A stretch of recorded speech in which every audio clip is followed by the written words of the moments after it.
Hope you all installed the app and eagerly waiting to take the test series. So click on the app.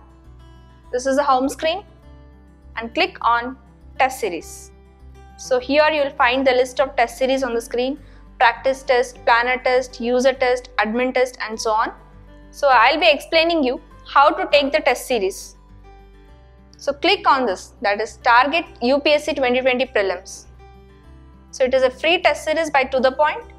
So in this screen, you can see the date and time and when the test will be started and subject of the test like Indian Polity, Indian History, Geography, and so on. So click on the desired test.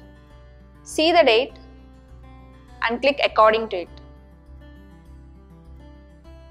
Once you enter into the test details screen, you can see a timer.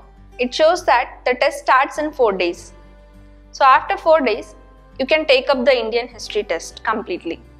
After completion of this 4 days time, start button appears. So click on the start button and your test will be started. You can see the result soon after submitting your test. Okay aspirants, hope 2THEPOINT app makes your preparation as easy as ABC. So all the best to all the upcoming civil servants. Thank you.